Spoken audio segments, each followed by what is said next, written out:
आज हम बात करेंगे क्रिश्चियन इम्पेरियलिज्म इन ड्यूटेरोनॉमी 20.10-14 अर्थात व्यवस्था विवरण 20.10 से 14 में ईसाई साम्राज्यवाद का नंगा नाच।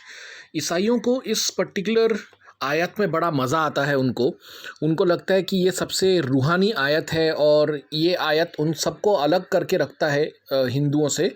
आज हम उसका पोल खोल करेंगे। जब सिकंदर ने हिंदुस्तान पे हमला किया था तब सिकंदर ने पुरू को झुकने के लिए कहा था। पुरू ने मना कर दिया और सिकंदर ने पंजाब पर आक्रमण किया। खैर उसके बाद सिकंदर हारा गया, उसका बात अलग है। ठीक ऐसे ही पृथ्वीराज चौहान को भी बोला गया था मोहम्मद शहाबुद्दीन गौरी द्वारा कि तू इस्लाम कबूल कर। पृथ्वीराज चौहान ने मना कर दिया, युद्ध हुआ और बाकी का पूरा इतिहास हम जानते हैं। ठीक ऐसा ही अकबर ने भी महाराणा प्रताप सिंह को नौकर बनने के लिए कहा, उन्होंने मना कर दिया और दोनों के बीच में हल्दी घाटी युद्ध हुआ। ऐसे ही औरंगज़ेब ने भी किसी ज़माने में आखिरी सिख गुरु, 9वें सिख गुरु तेग बहादुर और धर्मवीर संभाजी महाराज को इस्लाम बनने को कबूल करने पर मजबूर किया। उन्होंने मना कर दिया तो दोनों को ही तड़पा कर जालिम औरंगज़ेब ने हत्या कर दिया जेल में के अंदर ही। तो यानी ये एक मेंटालिटी है जिहादियों का, मुसलमानों का, कि किसी भी काफिर या काफिर मुल्क पर हमला करो तो पहले उसे दावत इस्लाम दो। अगर वो कबूल करता है तो ठीक है, वो धिम्मी बन के रहेगा। अगर वो कबूल नहीं करता है तो उस पर जिहाद करो, गज़वतुल हिंद करो और ख़त्म कर दो। ये जो जिहादी मानसिकता है, आतंकवादी मानसिकता है इस्लाम में, ये बाइबल के ड्यूटेरोनॉमी 20.10-14 में से ही उपज हुआ है। ये आप अंग्रेज़ी में पढ़ सकते हैं। मतलब और इसका जो हिंदी तर्जुमा है वो ऐसा है, यानी जिहाद, इस्लाम में जिहाद का बीज जो है वो दरअसल बाइबल में ही बोया गया था। और कई सारे ऐसे जिहादी आयतें हैं, लेकिन उसमें से सबसे खतरनाक ये ड्यूटेरोनॉमी 20.10-14 है। आज हम इसी का माँ का साकी नाका करेंगे, इसी का पोस्टमार्टम करेंगे, इसी का ही ऑटोप्सी करेंगे, चीर फाड़ करेंगे ड्यूटेरोनॉमी व्यवस्था विवरण 20.10-14 का। तो पहले हम देखते हैं कि पहले ड्यूटेरोनॉमी 20.10 में कहता है कि पहले अपने आप ही हमला करते हैं ईसाई, बिना किसी कारण के। किस पर हमला करते हैं? पगनों पर हमला करते हैं, यानी हम जैसे हिंदुओं पर हमला करते हैं। ठीक है, यदि वो संधि करते हैं तो संधि करने के बाद भी उनको निजात नहीं मिलता। हिंदुओं को हमेशा के लिए बेगार बन के, गुलाम बन के, नौकर बनकर, चाकर बनकर ईसाइयों का रहना पड़ेगा और उनको हमेशा जजिया कर देना पड़ेगा। और यदि हिंदू कहते हैं कि नहीं, हम अपने स्वाधीनता के लिए लड़ेंगे, स्वाभिमान के लिए लड़ेंगे, तो ईसाई उनके ऊपर हमला करेंगे, चारों तरफ से घेर कर उनके ऊपर निर्मम हमला होगा। उसके बाद सारे पुरुषों को युद्ध जीतने के बाद, युद्ध में भी मारे जाएंगे, युद्ध के बाद भी सारे पुरुषों को कत्ल कर दिया जाएगा और सारे स्त्रियों को और बाल बच्चों को, जानवरों को और सारे ज़मीन जायदाद सब कुछ लूट लेंगे ईसाई। और इसमें से सबसे बड़ा मुझे बुरा ये लगा कि ईसाई खुदा, वो जो हरामी था, उसने हिंदू औरतों का बलात्कार का बात बोला है कि उनको ज़बरदस्ती उठा लो माले गनीमत की तरह, फिर बाद में ज़बरदस्ती शादी करो, बेच दो, मार डालो, कत्ल करो, टॉर्चर करो, लेकिन ऐसा करो। यानी हिंदुओं के पास ईसाई हुकूमत में या ईसाई आक्रमण के समय दो ही रास्ते, या तो मरो या जय यीशु बोलो।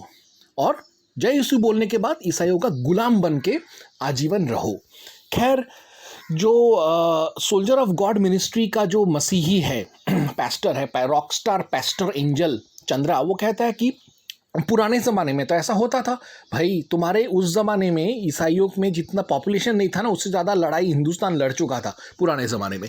लेकिन हिंदुस्तान में धर्म युद्ध होता था, जैसा मनुस्मृति 7.91-93 में है कि जब युद्ध होता था तो युद्ध सिर्फ दो सेनाओं के बीच में होता था, शहरों में नहीं होता था, गाँव में नहीं होता था। और बच्चे, बूढ़े और सिविलियंस के ऊपर, नागरिकों के ऊपर, कमज़ोर हिजड़ों के ऊपर जो युद्ध से भाग रहे हैं, उनके ऊपर कभी नहीं होता था। और युद्ध खत्म होने के बाद पूजा पाठ करके सबको माफ़ी दे देते थे और छोड़ दिया जाता था। ये शास्त्र के प्रमाण मैंने दिए हैं। लेकिन ईसाइयों में ऐसा नहीं है। क्यों नहीं है? क्योंकि ईसाई सिर्फ पैसों के लिए या लूटमार के लिए जंग नहीं करते थे। वे दूसरे पगन नॉन यानी गैर ईसाई नॉन क्रिश्चियन सभ्यताओं को, धर्मों को खत्म करने के लिए युद्ध लड़ते थे। अब ये soldier of Christian God, Rockstar, pastor, angel, Chandra कहता है, ये सब तो बहुत कॉमन चीज़ है युद्ध में। लेकिन हमारे हिंदुस्तानी फौज जब ऐसा कुछ करता है, लड़ाई करता है, तब हिंदुस्तानी फौज तो ऐसा कभी नहीं किया, ना कभी करता है। यानी तू कह रहा है कि अगर ये एक नॉर्मल बात है तो मध्य युग में ऑटोमन तुर्कियों ने जब यूरोप पर, पूरा यूरोप और रशिया पर कब्जा कर लिया और औरतों को रेप किया, जलाया शहरों को, तो यानी वो जीसस की नज़रों में अच्छा काम कर रहे थे, सबाब कर रहे थे। आर्मेनिया में ईसाई औरतों को बेचा गया, उन्हें मवेशियों की तरह बेचा गया, रेप किया गया, गैंग रेप किया गया, सामूहिक बलात्कार किया गया, वो भी दिन दहाड़े पब्लिक में। फिर बाद में उनका मजाक उड़ाने के लिए उनको जीसू की तरह उनको भी क्रॉस पे क्रूसीफाई कर देते थे। हाल ही में आईसिल वाले, अलकायदा, बोको हराम, ये लोग ईसाइयों को, खासतौर से इजिप्शियन कॉप्टिक क्रिश्चियंस को पकड़ के हलाल कर रहे थे। तब तुमको गुस्सा क्यों आया? तब तुम सारे ईसाई मुल्कों ने नेटो के अंतर्गत आईसिल पर हमला क्यों किया? उनको तो तुमको अवार्ड देना चाहिए था। नहीं, क्रिश्चियन लोगों का मेंटालिटी है कि ड्यूटेरोनॉमी 20.10-14 हम आपस में कभी नहीं करेंगे, लेकिन हिंदुओं पर, पगनों पर जरूर करेंगे। ईसाई यहूदी आपस में भी लड़ते थे, लेकिन कभी इस ड्यूटेरोनॉमी 20.10-14 के तहत एक दूसरे ईसाइयों पर, यहूदियों पर अत्याचार नहीं करते थे। हम हिंदुओं पर ही करने का लाइसेंस है अत्याचार। यानी क्यों? क्योंकि हम हिंदू हैं, हम गुलामी स्वीकार नहीं करना चाहते हैं, क्योंकि हम अगर युद्ध करें अपने स्वाधीनता के लिए तो तुम हम पर ऐसा अत्याचार करोगे।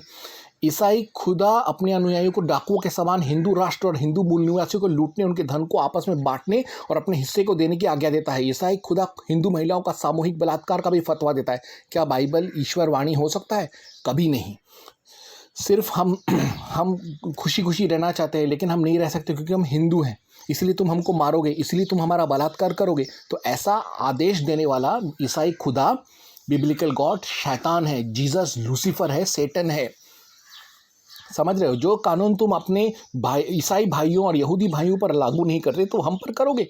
इसी ड्यूटेरोनॉमी 20.10-14 की वजह से Christian imperialism, Christian colonialism, Christian रंगवाद, क्रिश्चियन एक्सपांशनिज्म, क्रिश्चियन इंक्विजिशन, खासतौर से गोवन इंक्विजिशन हुआ और उस कुत्ते सेटन फ्रांसिस जेवियर ने ऐसा किया, गोवन इंक्विजिशन। और इसी बिब्लिकल फिलॉसफी की वजह से आज भी मणिपुर, आसाम, बंगाल, नागा प्रदेश, सिक्किम, त्रिपुरा, मेघालय, उड़ीसा, आंध्र प्रदेश, सीमांध्र, तेलंगाना, कर्नाटक, केरला, महाराष्ट्र, पंजाब, हरियाणा, मुंबई, गोवा, दमन, दीव, चंदननगर, पुडुचेरी, मलाबार, कोंकण, पालघर, गढ़चिरौली, डांग, छत्तीसगढ़, मध्य प्रदेश, बुंदेलखंड, झारखंड, बिहार, मिथिला, मिजोरम, दंतेवाड़ा, इन सब जगहों में आज भी ईसाई आतंकवाद चल रहा है और हिंदुओं का एथनिक क्लेंसिंग हो रहा है।